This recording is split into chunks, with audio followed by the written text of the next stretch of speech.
ইউনূস সাহেবের আসলে ঘটনাটা আমরা অনেক কিছু জানতাম না।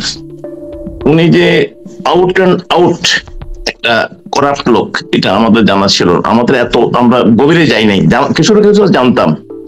এই ভদ্রলোক যখন কি চিটাগং ইউনিভার্সিটিতে শিক্ষকতা করেন, তখন উনি ওনার একটা কাহিনী জানি, কারণ আমার একটা আত্মীয় তখন গ্রামীণ ব্যাংকের সঙ্গে ছিল।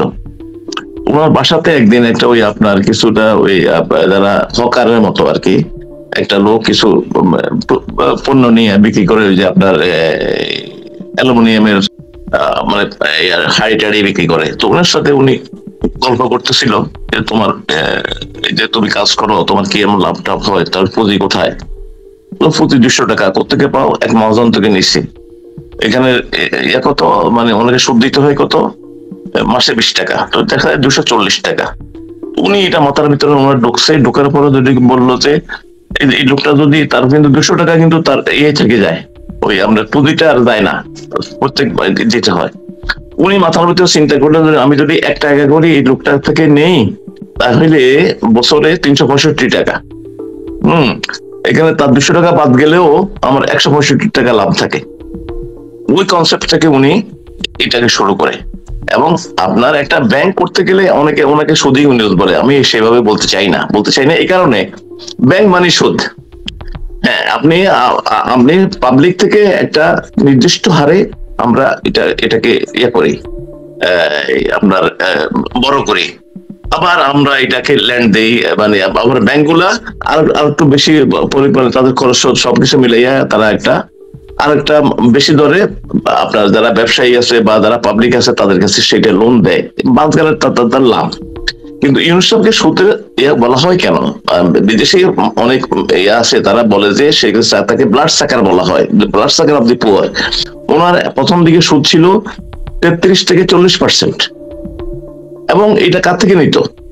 এটা নিত যাদের কিছু নাই, তারা একেবারে নিঃস্ব মানুষ, এদের থেকে, বিশেষত নারীদের থেকে। তাহলে এই জন্য ওনাকে বলা হতো সেই মানে আপনার যে ব্লাড সাকার। তারপরে উনি গ্রামীণ ব্যাংকটা দেখেন, ওনার কিন্তু প্রত্যেকটা স্টেপের কিন্তু ভিতরে কিন্তু একটা মানে খুবই খারাপ উদ্দেশ্য ছিল। গ্রামীণ ব্যাংকটা যখন করে, তখন এরশাদ পাওয়ারে মহিত সাহেব, আমাদের মহিত সাহেব তখন অর্থমন্ত্রীর সাথে ওনার তার সাথে সখ্যতা ছিল। উনি ওখান থেকে 83 কোটি টাকা পুঁজি দিয়া শুরু করলো। শেখ হাসিনার সময় মহিত সাহেব আবার অর্থমন্ত্রী, মহিত সাহেব আবার ওখান থেকে 300 টাকা দিল। এটা গ্রামীণ ব্যাংক একটা সরকারি নিবন্ধিত ব্যাংক হিসাবে স্বীকৃতি পেল। তারপরে গ্রামীণ ব্যাংকের যে কোনো একটা সরকারি ব্যাংকের আপনার এমডিদের, ম্যানেজিং ডিরেক্টরদের বয়সের একটা সীমা রেখা আছে, সেটা হলো 60 বছর। উনি মহিত সাহেবের সাথে উনি কন্ট্রাক্ট করে মোটামুটি উনি 70 বছর পর্যন্ত চালাই গেছেন। মানে 10 বছর উনি আর কি। মহিত সাহেবকে প্রশ্ন করা হইলো, উনি বলতো যে উনি এটা একটা স্পেশাল ব্যাংক, এটা স্পেশাল একটা করা হয়। তারপরে উনি আরো থাকতে চাইলেন, থাকার পরে বলছেন না থাকা যাবে না। তখন উনি মামলা করলেন, মামলা করে এটা হেরে গেলেন। তারপরে যে আপনার গ্রামীণ ব্যাংক থেকে উনি গ্রামীণ ব্যাংকের এই যে উনি থাকা অবস্থায় ইউনূস সেন্টার করলেন গ্রামীণ ব্যাংক বিল্ডিং এ। এই ভাঙে প্রত্যেকটা ফ্লোরের আয়তন হলো 11,000 স্কোয়ার ফিট। 11,000 স্কোয়ার ফিটে বর্তমানে আমাদের দেশে যে আপনার ভাড়া রেট আছে, এটা হলো 200 থেকে 250। এটা হয়তো 2.5 লাখ 3 লাখ হয়, মানে পার মান্থের ভাড়া। সেটা উনি আজীবনের জন্য 1 টাকা হিসাবে উনি এটাকে নিলেন, ভাড়া নিলেন 1 টাকা। তো উনি কিভাবে নিলেন? উনি বিশ্বকে দেখাইছেন যে কিছু গ্রামীণের যে আপনারা যারা সদস্য, এদের মধ্যে থেকে উনি 9 জন নারীকে নিলেন। এই 9 জন নারী কিন্তু সবই গ্রামের সাধারণ মানুষ।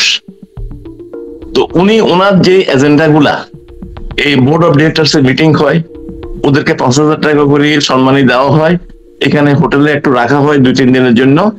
ওরা খালি স্যারে যেটা দেয় ওটা সাইন করে চলে যায়। তো উনি এইভাবে ওনার মানে স্বার্থগুলা উদ্ধার করছেন। তো উনি গ্রামীণ ব্যাংকের মাধ্যমে উনি একটা গ্রামীণ কল্যাণ একটা প্রতিষ্ঠান করলেন। তারপর গ্রামীণ টেলিকম করলেন। গ্রামীণ টেলিকমে উনি এই যে গ্রামীণ ফোনটা করবেন, উনি তখন আমাদের মোহাম্মদ নাসিম ছিলেন এটার মন্ত্রী, টেলিকমিউনিকেশন মন্ত্রী, ওনার কাছে গেছিলেন। উনি ওখানে ওনাকে পজিটিভ কিছু বলে নাই। তারপরে উনি she manage to see prime minister, এবং উনি প্রাইম মিনিস্টার দিয়ে তখন বোঝাতে সমর্থ হলেন যে, উনি বোঝাতে চেষ্টা করেন যে 60 লক্ষ আজকে দরিদ্র মানুষ মানে এটা দ্বারা উপকৃত হবে, তাদের যদি কমিউনিকেশনটা হয় তারা এরা দারিদ্র সীমার বাইরে চলে আসবে। আপনি আমাকে এই ব্যাপারে, আমার জন্য কোনো বিষয় না, এটা আমাদের হেল্প করেন। তো প্রধানমন্ত্রী সঙ্গে সঙ্গে এটাকে ওই যে 60 লক্ষ মানুষের যে একটা বিষয় আছে এটা নিয়ে তাকে ওই সময় দিয়ে দিল। এখন দেখেন এই যে গ্রামীণ ফোন হওয়ার পরে ওনার যদি রক্ত মাংস, ওনার যদি বিত্ত বৈভব যা কিছু আছে সব এখান থেকে হলো। এবং উনি ক্লিন্টন ফাউন্ডেশনের জায়গায় লাখ লাখ ডলার সেখানে ডোনেশন দিলেন, লবিস্ট নিয়োগ করলেন, বড় বড় বিজ্ঞাপন দিলেন, কোটি কোটি টাকা খরচ করে বিভিন্ন জায়গাতে লোভেন্ডরদেরকে ম্যানেজ করে। তাহলে উনি ওই 2007 সাল থেকে ওনার এই প্রস্তুতি এখানে আসার জন্য এবং 2007 সালে উনি প্রথম ওনাকে নুরুল কবির প্রশ্ন করছিল যে আপনি তো দল গঠন করবেন, 7 সালে তো চেষ্টা করছেন। না, আমি দেখছি যে না, এটা আমার কাজ না, আমি আর করলাম না, আমি চলে গেছি। আমাকে সবাই জোর করে আমাকে এখানে, অথচ উনি 2007 সালে প্রথম আলোতে একটা বিশাল একটা আর্টিকেল লিখছিলেন, সেখানে তিনি এই দল গঠনের কথাটা বলছিলেন। এবং উনি 10 দিনের চেষ্টায় দেখা গেছিল যে অনলাইনে দেওয়া হইলো যে ওনার এই দলের পক্ষে মানুষের মতামত, হি গট অনলি 4 SMS। তারপরে উনি বললেন যে 10 দিন পরে উনি এটা কুইট করলেন। কুইট করে কিন্তু উনি থেমে থাকেন নাই। উনি আজকে এই অবস্থায় এই হিজবুত তাহরির জামাত ইসলামের মাধ্যমে উনি আজকে এখানে প্রতিষ্ঠিত হলেন। আর ওনার যে ছোট্ট একটু, আমি আর একটা মিনিট সময় নেই, এসে কি করলেন উনি কি করলেন, ওনার 100টার উপরে মামলা উনি প্রত্যাহার করে নিল উনি সরকারের পক্ষে। উনি 8ই আগস্ট ক্ষমতা নিলেন, 12 আগস্ট মানে হাইকোর্টে ওনার 666 কোটি টাকার একটা ট্যাক্স ফাঁকির মামলা ওনার বিরুদ্ধে রায় হয়ে গেছে, এবং উনি আপিল বিভাগ দিয়ে এটাকে 12ই আগস্ট এটাকে প্রত্যাহার করে নিলেন। মানে রাষ্ট্রের 666 নাই। এর আগে ওনার একটা মানে ট্যাক্সের মামলা ছিল, ওনার ওই বছর আয় ছিল 76 কোটি টাকা, ওনার বিভিন্ন জায়গায় বক্তৃতা দেওয়া, ওখানে ট্যাক্স হয়েছিল 15 কোটি। উনি ওখান থেকে কি করলেন, একটা বিশাল অ্যামাউন্ট ওনার পারিবারিক 3টা ট্রাস্ট আছে, ওই ট্রাস্ট গুলোতে ট্রান্সফার করে দেখালেন এটা চ্যারিটি দেখাইয়া উনি 12 কোটি মানে 12 কোটি টাকা এখানে আপনার মানে আর কি ট্যাক্স ফাঁকি দেওয়ার চেষ্টা করলেন। তখন দেখা গেল যে, পরীক্ষা করে দেখা গেল যে এই যে চ্যারিটেবল যে প্রতিষ্ঠানগুলো, 3টা চ্যারিটেবল প্রতিষ্ঠান, এবং 3টারই সমস্ত কিছু উনি এবং ওনার পরিবার, এখানে বাহিরে কোনো চ্যারিটি নেই। দাতাও উনি, গ্রহীতাও তিনি। তো এইটা হলো এই যে ওনার শর্ট গুলা, উনি একটা জালিয়াত। মানে একটা বিষয় আমি জাস্ট ওইদিন ফেসবুকে দেখছিলাম, যায় দিনের একটা পত্রিকার একটা প্রথম পাতাটা, যে যায় দিনের কথা বলছি, শফিক রেহমানের। তো সেখানে মানে প্রথম পাতাতেই লেখা আছে যে 1993 সালে ডক্টর ইউনূস একটা দল করার চেষ্টা করেছিলেন, সেই দলের নামটা হচ্ছে আমার দল। এবং তখন ওই যে ডক্টর কামাল হোসেন ফোরাম, গণফোরাম যেটা, তো এটাও একটা, আমি জাস্ট ওই দিন দেখছিলাম যে যায় দিনের পেজে ওটা আসছে, একজন শেয়ার করেছে, জাস্ট আমি আপনাকে জানালাম যে ওনার আসলে মাথায় সবসময়ই শীর্ষ ক্ষমতা। হ্যাঁ, উনি অবশ্যই অনেক দূরদর্শী, উনি বুঝে গেছেন যে যেমন নারীদেরকে উনি গ্রামীণ ব্যাংক যখন করেছেন, ওনার টার্গেটেড যে ওনার এটাকে কি বলবো, গ্রাহক বা টার্গেটেড পিপল ছিল নারীরা, বিকজ উনি জানতেন যে সমাজের নারী পুরুষ, নারীরা পিছিয়ে আছে, নারীরা স্বাবলম্বী, এগুলা পোট্রে করা খুব লুক্রেটিভ হবে যে একটা পিছিয়ে পড়া জনগোষ্ঠীকে উনি স্বাবলম্বী করছে।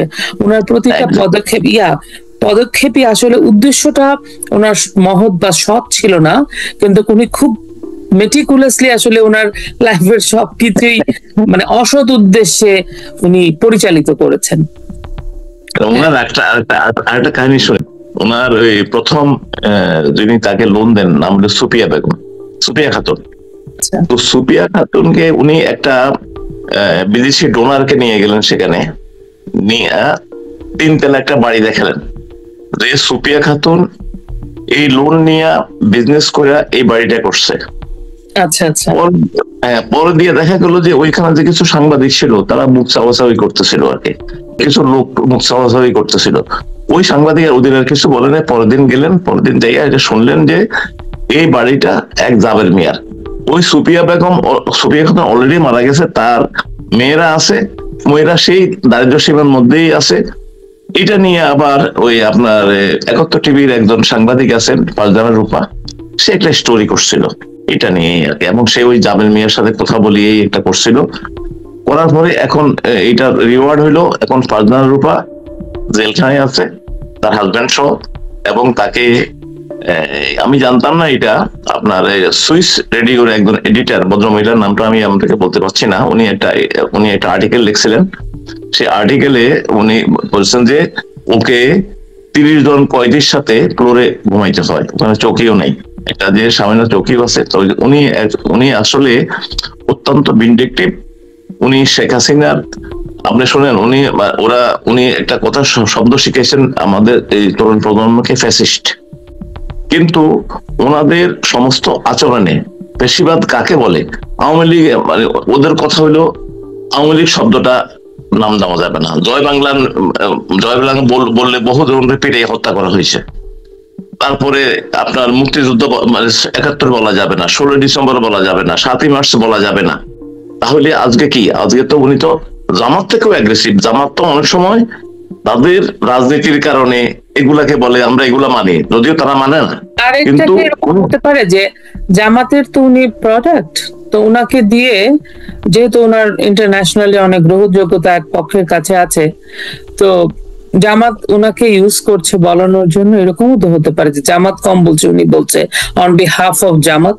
এখন এটা দুই দিকেই আপনি ধরতে পারেন। সে যদি মানসিকভাবে জামাতের সঙ্গে না থাকে, সে কিভাবে আমাদের মনে করেন যে যারা প্রবাসে যারা ছিল ওই সময়, যারা ছিল, এই এস.এম. কিবরিয়া, মহিষ সাহেব, বা আমাদের মানে শামসুদ্দিন মানিক, তারপরে মহিউদ্দিন সাহেব, এই যে যারা আমাদের মানে বিদেশে অর্গানাইজ করতো, উনিও তো তখন এটা বিশ্ববিদ্যালয়ের শিক্ষক। ওনার ভূমিকাটা কি ছিল? উনি কি কোনোদিন আমাদের শহীদ মিনারে গেছে? উনি কোনোদিন কি আজকে বঙ্গবন্ধুর নাম নিছে? নেই এখনো পর্যন্ত। ওনাকে জোর করিও বঙ্গবন্ধুর নামটা ওনার মুখে দিয়ে বাইর করা যায় নাই। উনি কয়েকবার বক্তৃতা দিলেন, কোন বক্তৃতাতে মুক্তিযুদ্ধকে মানে বলছেন, শহীদের কথা বলছেন? কোথাও বলেননি।